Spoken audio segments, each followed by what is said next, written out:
Hey, everybody. Welcome to another episode of the Businessology Show. You know, on the show, we actually love to bring agency people who know about the agency world. And we've got some special guests today that's going to help us with team building, labor, things like that, things that everybody is struggling with in the world. I run an accounting firm. Of course, our firm, Blummer CPAs, sponsors the Businessology Show. Because we teach a lot of agencies about organizational change and growth, and labor is something we're always dealing with. So I am pumped to have my friend Jami Mullikin, and he's the founder of Stellar Recruiting, and it's obviously a recruiting agency really now for the creative space. And he helps people find the work they love. And the cool thing is he's been doing this for decades. He's been on the agency side. He's been in-house, and now he's helping other people build their teams. And he's done that here in Greenville for a long time.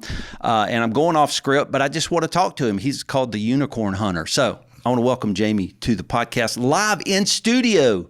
Jami, you're live in studio with me, man. Thank you, Jason. Great to be here. This is going to be awesome. So Jami, you've been deep in the agency space in Greenville for years. Can you just give me a quick rundown of, because it'll be cool for the audience to know you run shops, you've run agencies, you've been in-house. Now you're actually running a recruiting agency only for agencies. So kind of give me your quick 5 to 7 minute rundown of what you've done. Yeah, so I suffer from career ADD, so I bounce a lot and joke and say that my business cards come with a 4-year expiration date.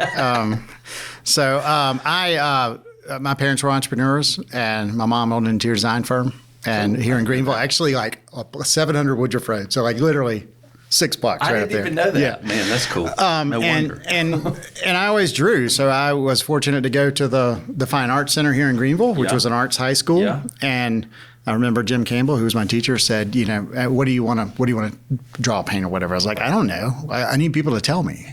Like, I don't want to come up with my own things. Right. And he was like, you need to be a graphic designer. You are now a graphic designer. So I was like, all right, cool. I'll go get a graphic design degree and start an ad agency. That was my plan. You did all that.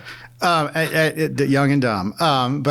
So I was very fortunate, came out and got to start with an agency now that's called Brains on Fire. Yeah. So spent 3 years with that crew, which they're just, all over the country. They're and they're just brilliant. And it's one of the things I'm passionate about now is trying to make sure that spark is still there. Yeah. Because young talent getting, the opportunity to work with people like Brains on Fire, it just sets you on a great trajectory. So got to do that. And then jumped out and started my own agency when I was 26. I was young. Dude, you were too young to start an agency. Yeah, young and dumb and full of energy. Wow.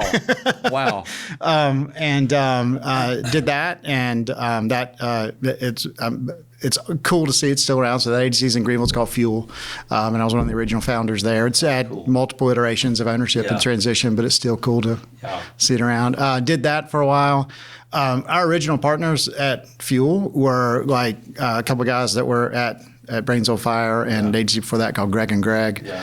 And they were elite designers. These guys are killer. Mm-hmm. And so I became the de facto account guy because I'm a good designer, but I'm not as good as they were. So Bill and Eric were brilliant. And so that kind of... when you moved into account management. That's when I moved into I'll take some business responsibility. I'll think about what the client needs are. Nice. And so very early on, I started walking the line between account service guy and creative guy. Yeah. Okay. And that's... So you've had leadership positions in-house at big companies, the marketing division of larger companies, right? Yeah. So I did the agency. So I was with Fuel for, I think, like 5.5 years. And then I had the opportunity to go work with a client to start a consulting startup, which we did. And that grew really quick. And then became a big company. No, it was a real estate consulting firm back in like 2005. Okay. And that, by head count was a lot of real estate salespeople, so contract stuff. But I was running the marketing for that, and then that led to those clients saying, "Hey, you're an agency guy. Why don't you do the agency work for us?" Yeah. So that spun up another agency, and then so from really early like late 90s to about 2008, we were doing, ended up really getting deep into the real estate marketing segment. Okay. So had international clients. Yeah. And on September 12th of 2008, Lehman Brothers was my largest client. So we were just. Oh, wow. Are you serious? Yeah, seriously. Like, no joke. Bye-bye. Yeah, we were dead. So we had a good team and things were gelling and we were really getting the momentum because one of the things I like to say is I've had the opportunity to work in different labs, so instead of being one agency for 20 years, I got to work in one and then start one and then start another thing and then start another agency. And then once, that kind of fell apart and we were done, I went client side. So had the opportunity to go with a company here in Greenville and at the time run Interactive, which is web. And then from there went to a software company, ended up running sales and marketing for a software shop. So it's just been every 4 to 5 years. Every 4 or 5 years. Okay. So lots of different places to play and experiment, new teams, new structures, new challenges. And then most recently was at a small agency in Greenville. And that was... you led the operational account management side, PM side, all that. Both, technically, creative and account. So in 2019, the entrepreneurial bug was back. I was like, it's been a decade. I want to do this something on my own again. And one of the things I've always told salespeople to do, like when the well runs dry, write a list of 100 people, force rank them and start dialing, right? And just the fourth one on my list was Adam Landrum. Wow, and so I had left the software company that I was with, jumped out on my own. The first week, Tuesday, had breakfast with Adam. And he was like, don't do that. Because he runs a great Adam had, he said, here's the thing, I've been at this 20 years, I need some energy, some enthusiasm, and I'm doing this thing called EOS, which I didn't know anything about. So I had the opportunity to kind of ride sidecar with Adam for 3 years, on board, do formal EOS. I was the integrator in-house. And a 12-person shop is, in my opinion, one of the hardest places to be. So during COVID, so I ended up, sharing both account strategy and creative direction responsibilities as the integrator. Okay. So you've got some experience. Scars. I don't know what you want to call them. What do you call it? Wounds. Just wounds, a crappy resume. I mean, there's a lot of things. But the cool thing is you're fully into something called stellar recruiting now, and you do it for agencies. Correct. And of course, right now, as everybody's listening, labor is tough. I mean, it is really, really hard. Is that why you wanted to start it? Because it's hard to find these people right now, and you could do it, or was this just an iteration? I mean, you've built teams. It was all an accident. Okay. So I kind of going back to when I was at Up and Up 2021. That the end of that summer, I told Adam, I was like, time's come. Like I want to do something on my own again, And so he said, what are you going to do? And I was like, I don't know, but I'm not starting an agency. I was like, that's my one thing. I was like, I'm not going to do that. I want to do something different. I want to apply my skills and talents to a business that's mine instead of others. And so he was awesome. And he said, all right, cool. If you'll give me a long offboarding, help me hire and do some replacing, and then I'll give you a consulting agreement, just, stay on and help us with some stuff as you get started. And so that January of 2022, last year, right now, I was consulting for him and had another agency that I was consulting with at that time. Okay. And he actually said, hey, since you've been doing recruiting for me, will you do that as a service, as in your consulting gig? And because I knew him, I knew the culture, I knew the roles. Here we go. And I was like, all right. So one of my things last year was I'm a project guy. I spin plates. That's my gift. It's like throw a bunch of stuff and let me keep everything moving. Right. So I just said every business opportunity is a project. So I had some agency consulting. I had some large scale web, strategy stuff I was doing. I had an enterprise software company that I was working with. And then I had Adam asking me to do recruiting. And I was like, all right, just all our plates. And as an EOS guy, I was like, here's my first quarter goals. If I can hit those, we'll figure out how. And then second quarter of last year, I was like, all right, I'm going to actually throw recruiting out now as a service. Oh, nice. Okay. And then that's how it happened. Okay. And then by May, it was like, wow, people are starting and I'm earning income. That's when people go, wait, I think I just started a business. Correct. That's actually real, right? Exactly. I think I need an accountant or whatever. Yeah, But I know you have all that in place. So, well, the cool thing is, and I know we've talked about stellar recruiting, and of course you just have a background of this, but you do recruiting for people, but you actually have the ability to counsel them and coach them on team building and things like that.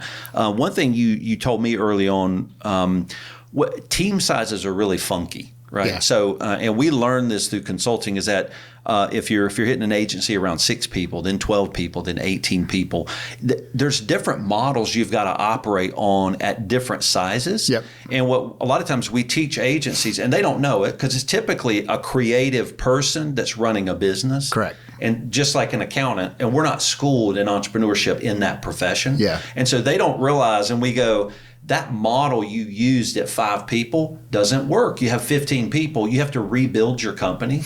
What drives that? Why is it different team sizes drive you have to run the agency in a different way? I mean, so the 6, 12, 18 thing that you mentioned is something I had heard very early. You told me that. Oh, did I? I don't know if that's... See, you're just coaching people, don't even know it, man. I heard that from you. I don't know where I heard it. Most likely David Baker. And it's anecdotal, right? It is. It's like there's not science to a team Correct. size, but you've done this for so long. It is anecdotally true what you're saying. And so early on, I had a mentor, a guy named Brad Majors, who's still one of my closest professional friends and great agency guy. And he called it the military model. He was like, in the military, you're not going to manage more than 5 and less than 3. Like more than 5, you're too thin. Less than 3, you're in their business too much. That's kind of the macro and the micro. Cool. And so if you've got one person and no more than 5, that creates a little pot of 6. And so I've always I see. kind of extrapolated that to the same thing on the business side. Okay. And from an agency founder perspective, like where I am as my business right now, it's that at 6 people as a founder and a bunch of helpers. Right.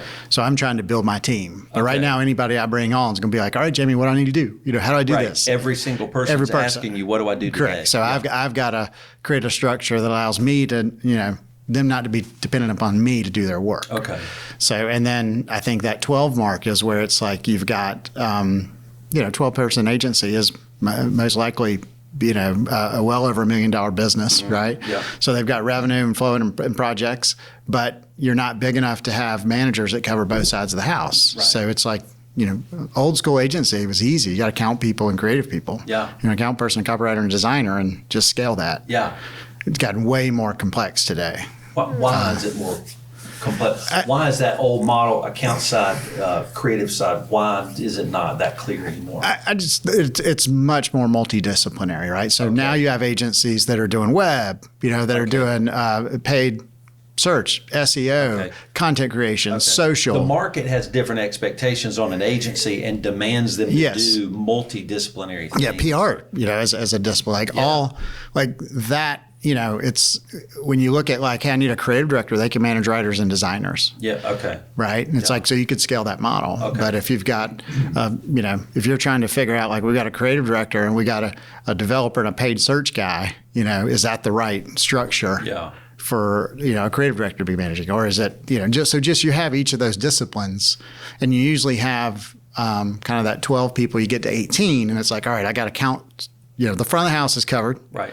Got the back of the house covered, but now how do we scale those teams and properly load balance? Yeah. So you may have a good, strong creative team and maybe a good development team and one paid search person. Right, okay. And it's like, well, who manages the one paid search person? Right. They're just over there by themselves. Correct, yeah. And so they'll get left out of the business model or something that they shouldn't be. They need leadership too.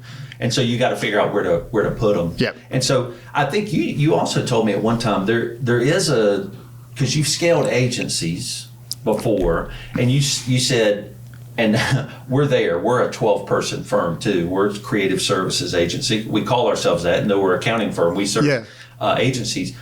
Man, you're right in that 12-person level. That's a tough level, right? Because you've got some of your leaders in place. Correct. But, you kind of need them to do some work too. Yes. They're not full-on leaders, you know, and you're like, God, I need full-on leaders so I can put the gas on. Yeah. And you're like, but what do you do first? I don't put the gas on, or then they got to drop their work, but they're producing revenue. Like you told me, no, we try to scale past that and get to 25 people. Yeah, because it's safer. Yeah, my whole thing, like right now I'm trying to blow through 6, right? Okay. Like I want to get to the 12 problem. Okay, because you don't want to be at the 6 problem. Yeah, okay. Exactly. But no, I do think, there's cool. It's hard to. I mean, I think that 12-person place for the long haul is a very hard place to be. So I think it used to be the stat was like the average agency was like 6 or 8 people in the country. Mm-hmm. I don't know what that is today. Yeah. With the solopreneur thing, it may be that or lower. Yeah. But there's a reason why there's not a ton of 12-person agencies because you get that hurdle, you get some growth. Yeah. And once you get that management structure in place, then it's just easier to scale. Yeah. And then I've always, heard and seen the 6, 12, 18. And then, Joe Irwin was a Greenville guy, founder of Irwin Penland here in Greenville. Mm-hmm. And I remember years ago him saying 25, 250 is all the same. Yeah. Well, Joe, I hope you said that. I give you credit for it. I don't know. Well, Joe's been on the show. Okay. And so if people don't know, Joe Irwin built Irwin Penland, which is EP & Co. now. EP & Co. But when he built it, it was, how many people did it have? 250? Yeah, I mean, it was a massive. Anheuser-Busch, Verizon. Yeah. I mean, they served all these accounts. Massive. So he even saw team sizes. But he said when you blow past 25, it's pretty much safer and more stable. Yeah, you're scaling what you've already done most of the time. And then what I'm seeing of recent and talking to so many different agencies now is I think that 25 is now about 40. Because why is that? Because the multiple disciplines. So now it's like we need someone to manage, digital and web together. We need someone to manage, creative, or we've got this whole content team with video. Like the scale of that takes more managers. Therefore, it's pushing that 25 up to 35 or 40. That's wow. But even to push that high, you got to have the revenue to support a head count. And so at what point does an agency become strategic and stop allowing the market to impose multidisciplinary, and they go, we're going to do the 2 or 3 things we're good at, and we're going to control our scaling and our team growth? Is that a model? Absolutely. I mean, I think to each agency owner, kind of their own thing. There's not a wrong or right. There's no wrong or right. Yeah. I mean, you're just saying agencies have such a multidisciplinary need because the market is maybe more complex. Yep. It can do more. Yeah. Like companies now know, well, I can market on TikTok. Yeah. I need an agency to guide our strategy through that platform. So agencies have to actually start understanding how to do those things. And so that gets imposed on them, which then imposes the team size and how they build a team. So one question I wanted to ask you is about leadership, because a lot of the things you're saying are really interesting to Julie and I, my partner. We're about the size of 12.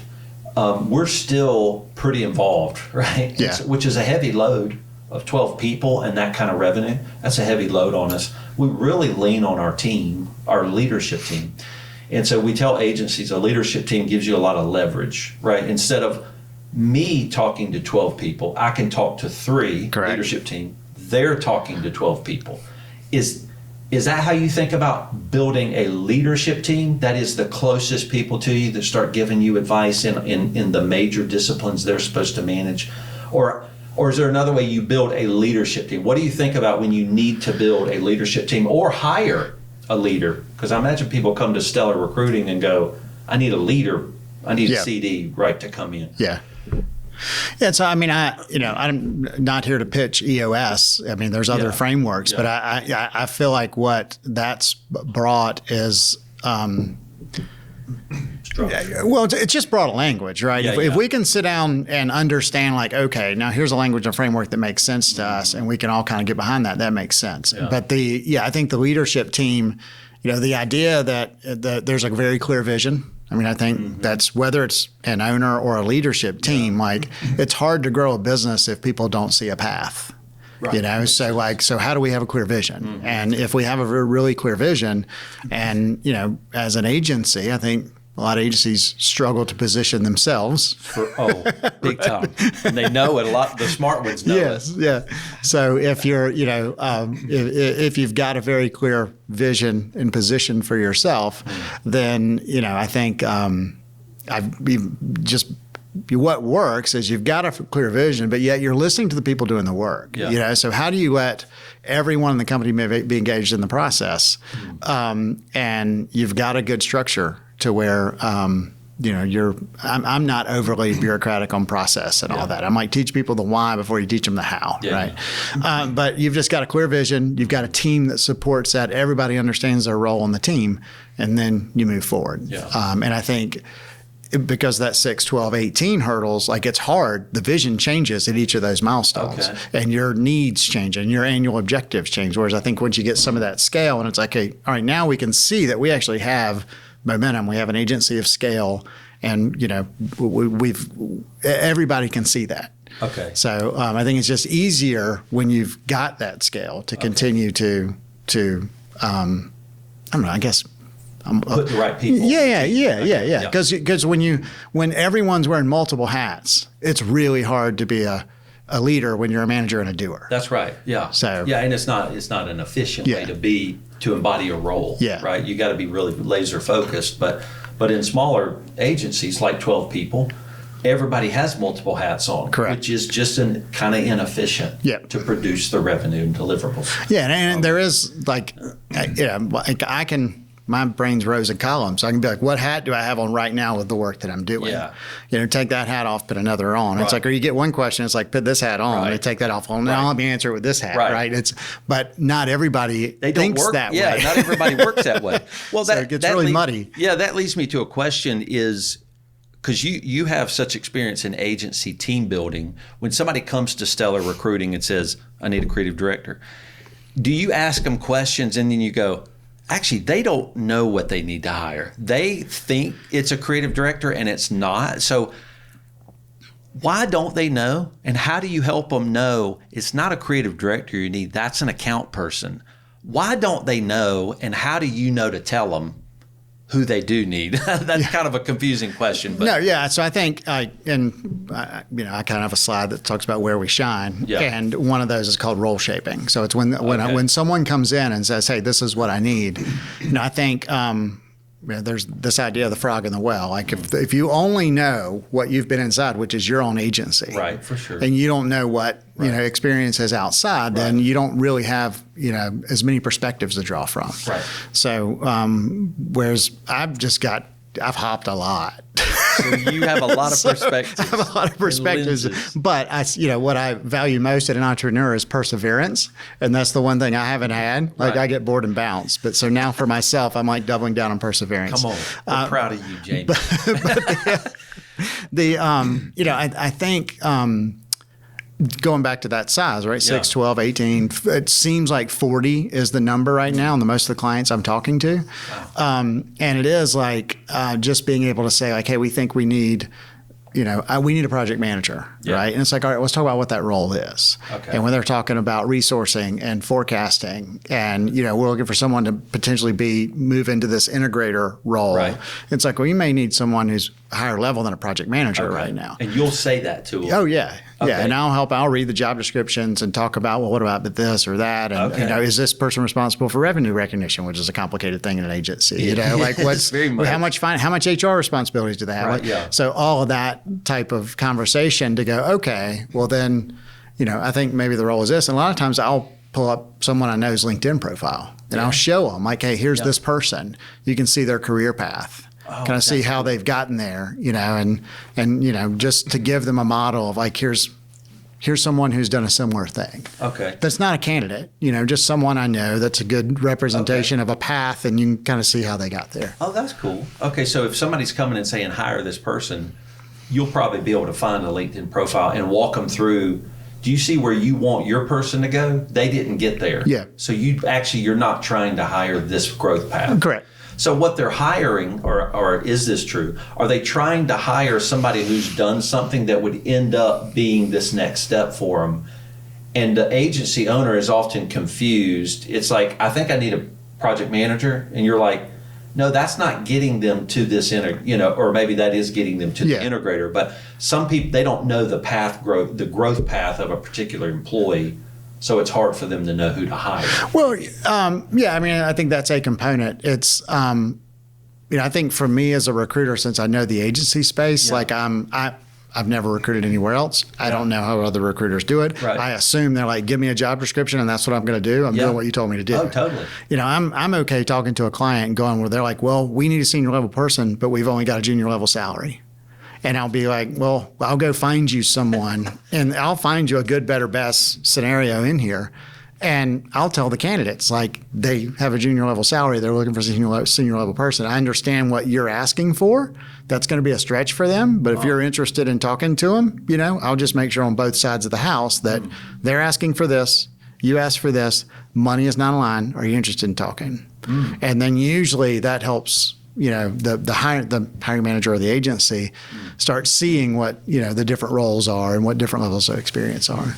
So I'm just less, by personality, I'm a little bit of a wing it guy, so I'm cool just having a conversation with a client going, all right, I'll go. Ideally, I don't post jobs, so I don't need a job description to post to get applicants. Right. Just depends on the role and the position. But just having those conversations when there's a lot of gray and then getting some candidates to them. And then making sure that the candidate knows there's gray, the client knows there's gray, and we're having a conversation. But that's probably better that you have the ability to be in the gray area with them, because that means an agency owner who's not sure can come to you. You'll help them become sure about the role. That's not normally how you think about recruitment. Correct. You normally do go and say, here's my job description. They don't give a flip about the job description or if it even meets the needs of that company. But you can't help but go, why do you need that position? How big are you? I just looked at your website and that doesn't make sense. You just start asking questions. What services do you provide? Like I'm a nerdy, operational agency guy. So like, what project management system are you using? I know it really doesn't matter. That's something you can train someone on. But it gets me context into thinking about, where are you in your kind of technology life cycle? How mature are you in your systems? How mature are you in it? And that's good stuff. Do you think most of the time agency owners who come to you and they say, I want you to hire me a creative director role or head of account management or whatever, are they wrong most of the time or right most of the time about the role they think they need in their agency at that point?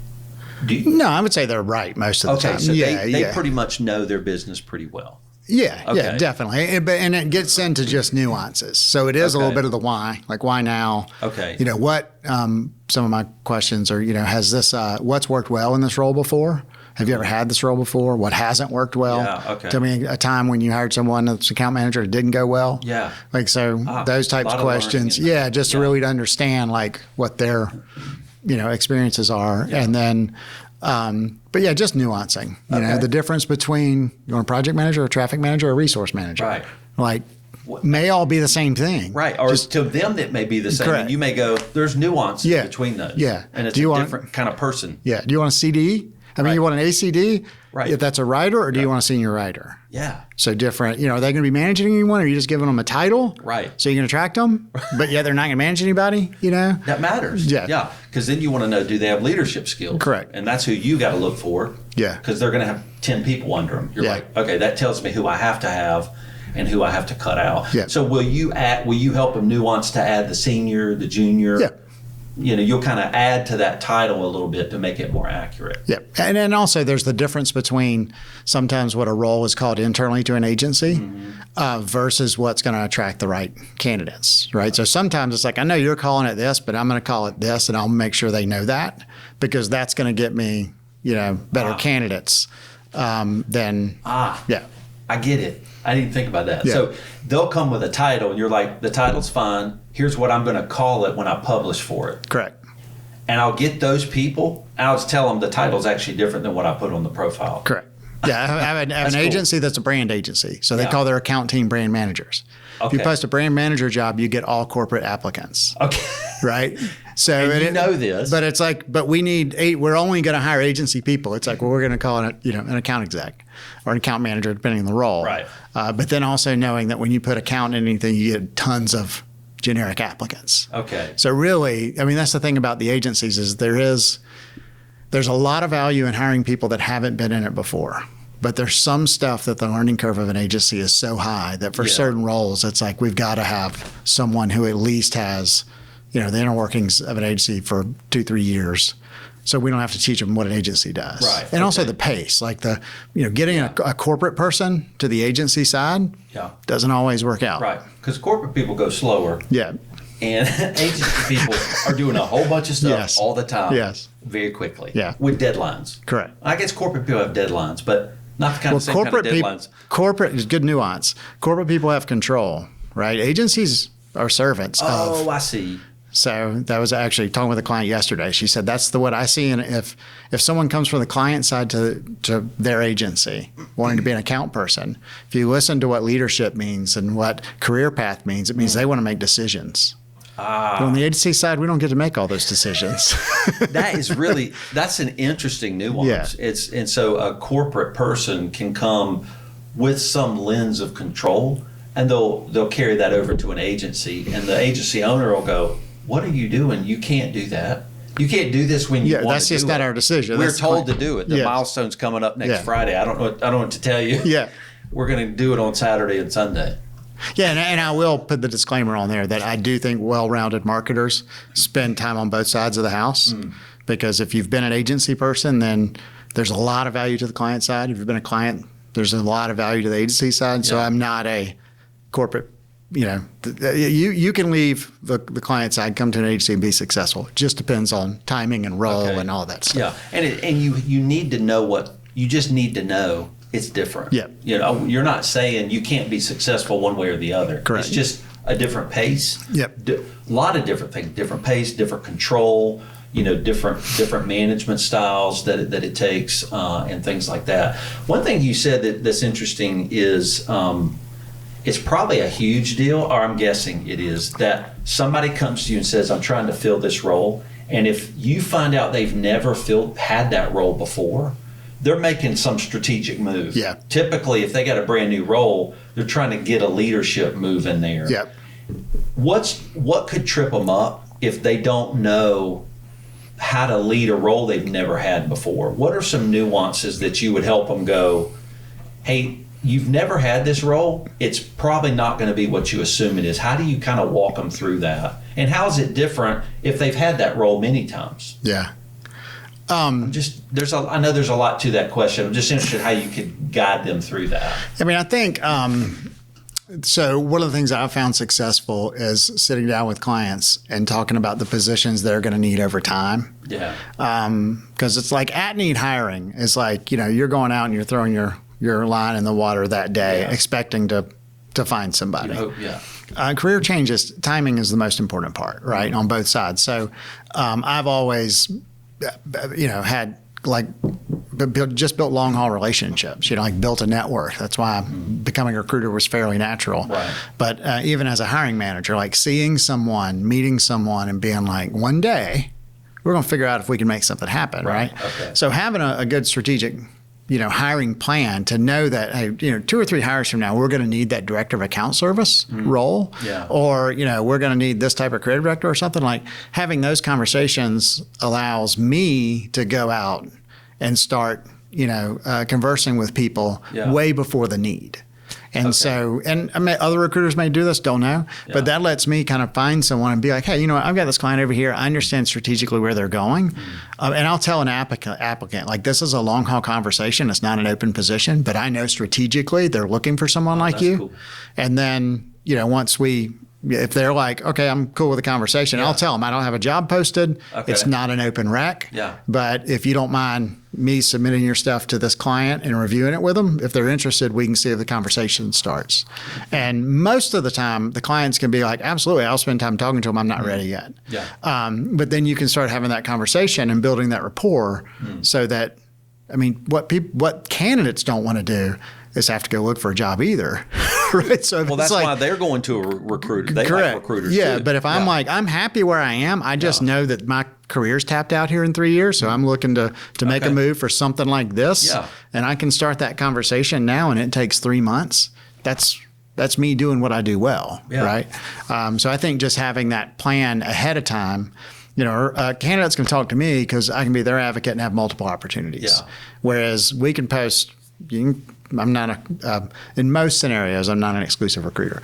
So, the client can post on their site and I'll post on mine. I think I'm going to get more applicants because there's a little bit more mystery. Right. They don't know exactly who the position is. Right. And I can follow up with them and say, hey, let me talk about what you're looking for. I've got multiple positions, and then we can see if I have a fit. Okay. So I think I can build that rapport over the long haul with candidates so that when clients are ready, I'm ahead of them, basically. Yeah, that's pretty cool. And that's stuff you're even learning as a recruiter. You've been doing this for a year. But it's interesting. You've said a few times, I don't know, maybe other recruiters do this. Yeah. You're actually an agency guy. Yes. That kind of recruits because, I guess I can do that. So the value of that to agencies is going, can I just pick your brain? Yeah. And you're like, the strategic conversation you can have with somebody about a role now, a role later, or even with an applicant, a potential role later for them, the connection you can make is huge. Yep. And you're just like, I don't know exactly how recruiters do it, but here's how I'm going to do it. I'm just going to hook people up. And and in Greenville especially, the agency market really well. And our agency market's growing pretty substantially in Greenville. It has been for a long time. Oh, it's a great history here. For a long time. Yeah. So it's got a pretty long history. 30-year history, really strong 30-year. I mean, even more than that now. Okay. I mean, really, it goes back to the 60s or 70s, but I like, so out-of-market candidates, it's fun to say that, did you know Greenville, South Carolina was the first city outside of New York or Chicago to have an ad age agency of the year? And they're like, what? Didn't know that. Yeah. So Henderson Advertising. Yeah, I remember Henderson. I think it was 81. Okay. But they were the ad age agency of the year. So that really...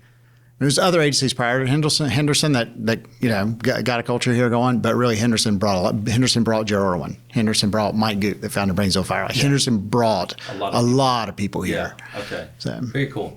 All right. So one thing we talk about with agencies when they're building labor, and a lot of times our perspective in talking to an agency with their labor is the metrics, what they're spending on labor, how they're producing revenue, per certain amounts of headcount, FTEs, or whatever. So those are things we talk to them about. And one thing we tell them is it matters if you're hiring people that are going to directly produce revenue, or if you're hiring people that are not producing revenue, which is typically a strategic hire. And let's say they're both designers. But one, you're trying to buy open capacity for growth in the future. One, you're like, I got a bunch of work. I need a designer to do a bunch of work.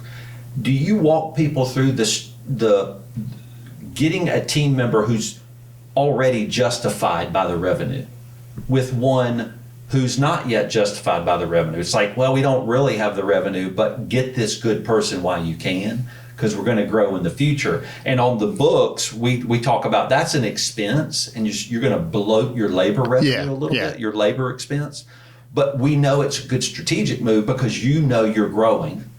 Do you walk people through that kind of hire, a strategic hire versus a revenue generating hire? Yeah, I mean, I guess informally, having those conversations. I mean, I think that's the challenge to being like, if you've got your, let's say 150,000 per FTE or 160 or 70, whatever that is to you to look healthy, most likely you're not there at 12 people, right? If 12 to 18 is investment mode, right? So it's like, you're having to put profits into investing people because you're having to hire those higher level people that may not be immediately billable because you just haven't got to the scale yet where a manager has a team and there's enough margin in that team to justify the manager, right? So, because not everybody who's so how do you scale that team and justify the manager of that team? So I think it's is it an investment? Are you in investment mode, or do you know, which is common, like, hey, I think I'm going to need these people. We got these 2 or 3 big opportunities cooking. So, I may call you next month and need someone quick. Okay. So that's Okay, so if an agency owner is in investment mode, they're like, I've got some clients potentially about to land. Yep. We're talking like a 250 project. So I'm going to need two or three people. Yep. They need to be talking to you going, I need you to get your feelers out because I might need to pop 2 or 3 Correct. people into the agency over time. Yep. But that's interesting. You gave a little bit of a head count. And if people don't know, we had David Baker on a couple of weeks ago, which is about 150 per FTE gross margin. Yep. Is about what he says. That's what we're looking for, is what an FTE should generate in gross margin. About 150 or higher is even better. Yep. But that's kind of the lowest level. Do you review that financial stuff with them, or do you just ask questions? I mean, honestly, I have those conversations with candidates more than clients, probably. Well, how do you have? So you have that with a candidate.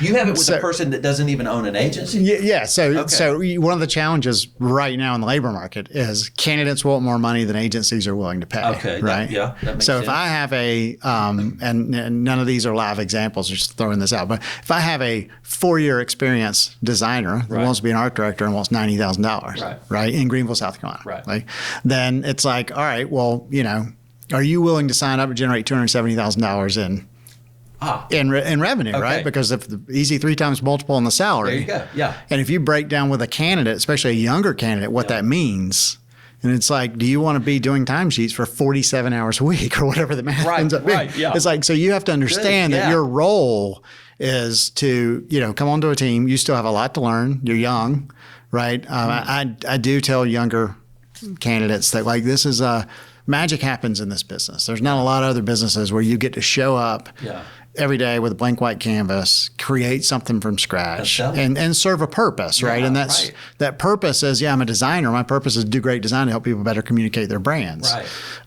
But in doing that, it's like there's a learning curve. Yeah. And so you got to come in, you got to, I hate to use the word pay your dues. Today it's almost like taboo to say that, but it's reality, right? It's like, if all you've done is build designs on screen, you have no idea how to build, a print mechanical. Right. If all you've done is, if you've done mock-ups but haven't built web UI, right? So there's so much experience that you got to have before your salary can go up to where then it justifies you not having to get a high salary and bill, 80 hours a week or whatever that is. So just educating, younger talent about the business model and how it works and how, I know you want to make that money, but there's still all this stuff that you got to learn, the mechanics of working within an agency. Yeah.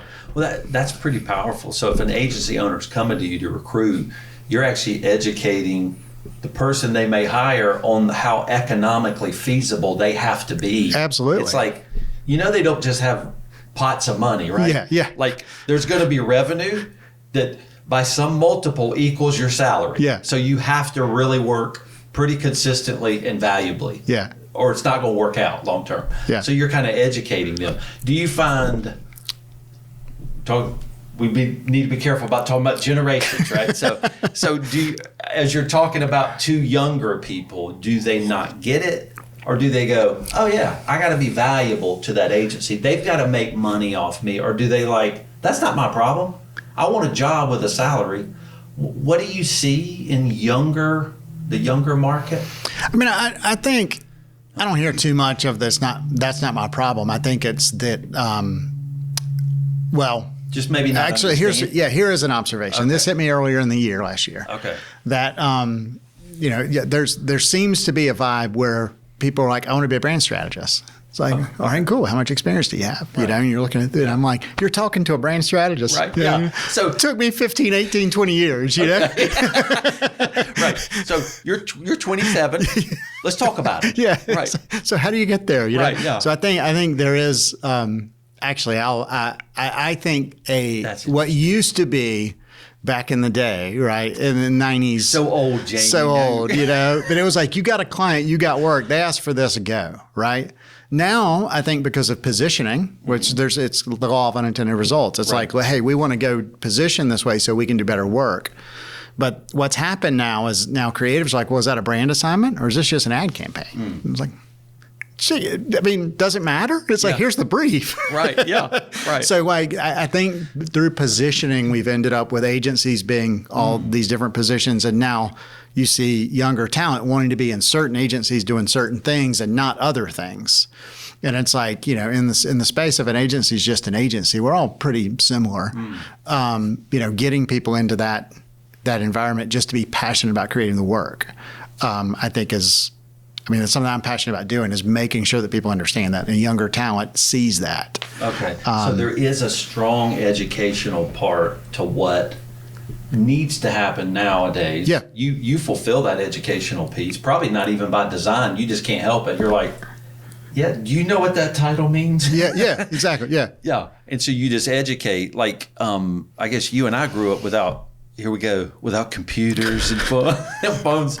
So we're about the same age. So we're, an accountant was a thing. It was an accountant. Yeah. There was no TikTok accountant that I went, I want to be a cool accountant. I want to be that kind of accountant, right? Now we have positioning even from the market where it's helping a generation go, why not be a brand strategist, which is such a narrow role. Yeah. Which has tons of experience. Yeah. And they come to you and go, I want to be a brand strategist. And so there's tons of education around even that title and Correct. what it means. Yeah. And you do that for the candidate and I guess for the owner. Yeah, absolutely. Because the owners are probably coming with their own lens about, hey, I think we need a brand strategist. Yep. And and then where does it live, right? Where does strategy live? Right. That's a question I have common today in agencies. Okay. They ask you that, or you ask them back? No, they'll like, where does strategy live? And my answer is yes. No, I was going to ask you, Jami, where does it live? Right. I'm a designer who became, I think it depends on the agency and the team and the structure, and there's no right answer to that, Because strategy, that word, that's in titles now pretty prominently. It totally means different things to different people. And it means different things to agencies serving different markets, Correct. right? Because there are some agencies that kind of don't need to be as strategic. Yep. They need to fulfill orders. Yeah. We would say, hey, don't be that kind of agency. Be the strategic one, right? Yeah. Where you can price higher. And so even strategy means different things, depending on the market you serve. Correct. I guess. And whether you're getting paid for it. I think that's the difference, and so another thing I'll talk to candidates about is the idea of above the line and below the line. Yeah. And there are agencies that do brand work and clients come to them and pay them for brand work, right? Then there are agencies that get a project and label it as a brand project, and the clients didn't really pay the premium for the brand work. Right? Okay, walk me through that above and below. You're saying some agencies know their value and sell brand strategy very definitively. Correct. It's like what you're paying is brand strategy. Let me educate you what that means. Correct. You're saying other agencies, maybe generalists, agencies who don't know, they just sell branding.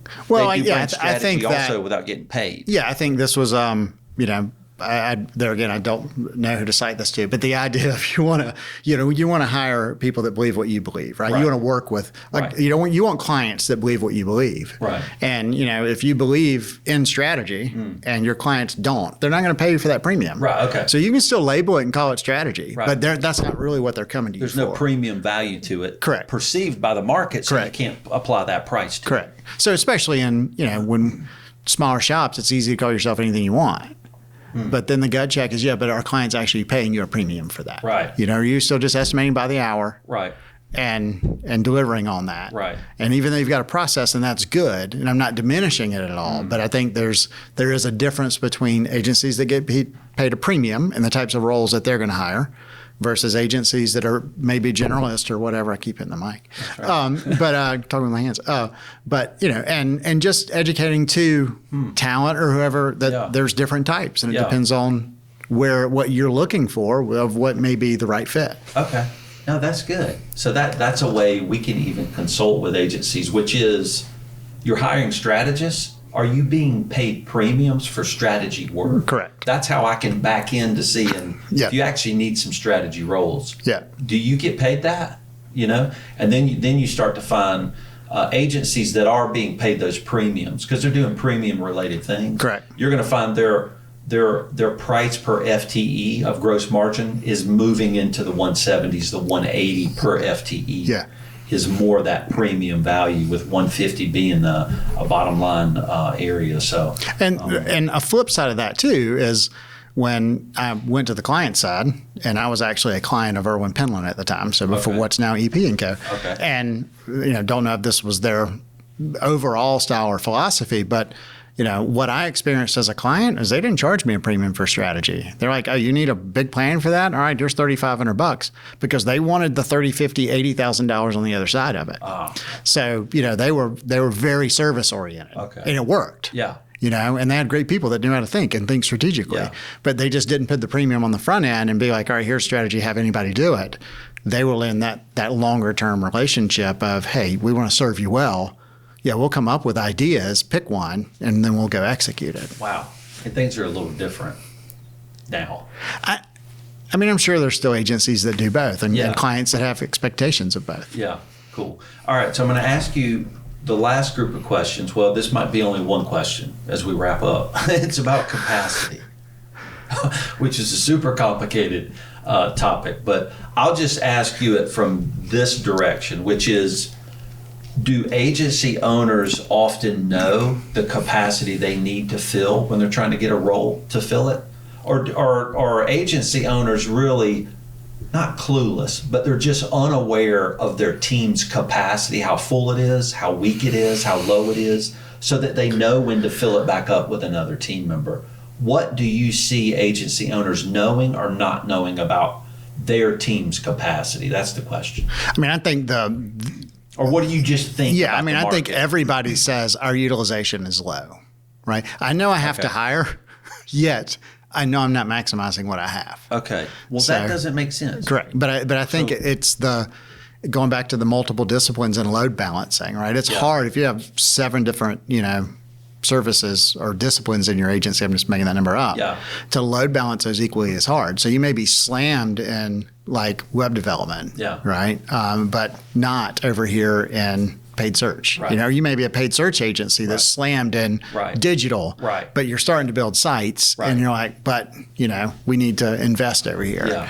But I think utilization is a thing. I think that like EOS has really highlighted the fact that founders can't do it alone. So I really see now a trend of I'm looking for that operator that can come in and be the glue, right? So so I think I kind of bucket 3 types of agencies. There's creative led, and then there's good marketing account led, and then there's business led, like people who started a business that were not marketers nor creatives. Right. And so depending on each of those, to me, drives kind of a different culture. Yeah. That's cool. But finding, some are more operationally minded than others. Okay. So they know the value. They know the value. Okay. Yeah. And you're saying EOS gave us a language to say, you're the visionary. Yeah. There's this missing piece. Correct. Which is what I learned in my partner too. And it's like, actually, it does work. Yeah. It is that what, Gino Wickman, the writer of EOS in the book Rocket Fuel, calls rocket fuel. It's like, put those together, meaning you need an operator. Yeah.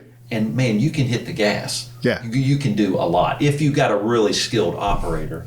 And it's probably mostly true. Agency owners are not the operators or the integrators, or they don't think like that. Is that true?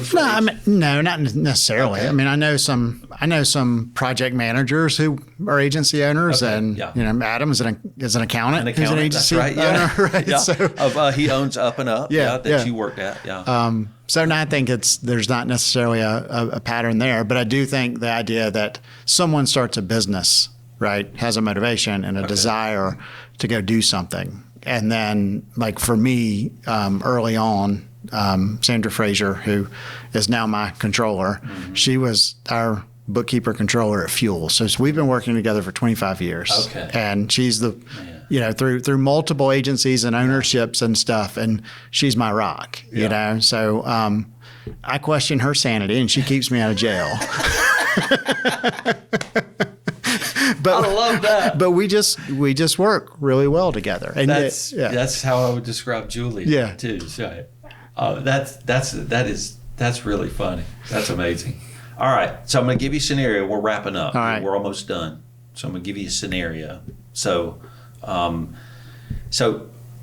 somebody who's a creative director at a big agency is leaving. They're like, crap on this, man. I'm going to go run my own shop. They go run their own shop. They get a huge contract and they go hire somebody. They're like, I need help. Yeah. What advice are you going to tell that person that's a technically creative designer that just now accidentally became an entrepreneur and they're about to hire? What labor principles are you going to teach them that they need to know off the bat and continue to learn and know in their career as an owner now? Just a little question. Yeah, so I'm trying to think of what's the one thing. I mean, for me, it's the first hire is the hardest.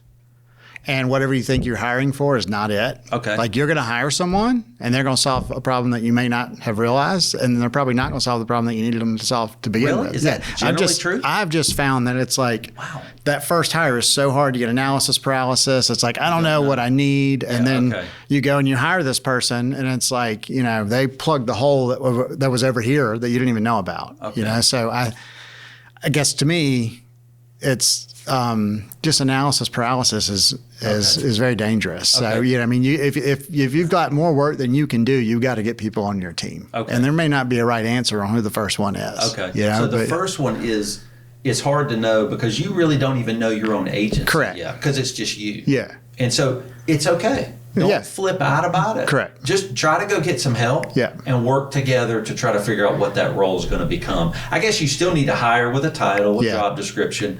It just ain't going to work out that way. It's not as clean on the first hire. Yeah, and I would say in that instance, if I'm a creative and I've landed a big book of business, I'm going to be focusing on the quality of the work. You better have someone covering the client side, right? Okay. So you need someone managing the client relationship while you can focus on doing the work. Yeah, the creative. Yeah. But don't win the business and not call the client back. You'll lose it quick. Okay. Don't win the business and not call the client back, right? You just basically said the creative side and the account side, the client side. It's like you've got to manage that relationship and the thing they bought from you. Absolutely. You got to give them that too. The deliverable milestones due next Friday. Yes. You got to do that. But you have to follow up and go, we good? Did you pay the invoice? Yes. You got to get both sides going. Absolutely. That's good stuff. Well, cool. Well, Jami, thanks for being on the Businessology Show. We could have probably talked for a long time about all the stuff. Yeah, man, it's fun. Locked up in your noggin. Yeah. That probably you don't even realize how much is up there. It's coming out your ears, man. You know, I don't know. Take it for what it is, right? Like you said, I've got opinions on everything, most likely. Doesn't mean that they're of value. That's right. Well, cool. Well, thanks for coming. Well, thanks, listeners. We appreciate you guys joining us on the Businessology Show, and we'll have this up on YouTube, and we'll have some clips around the web, too. So we have great guests here on the Businessology Show, and we'll see you next month. Take care. Bye-bye.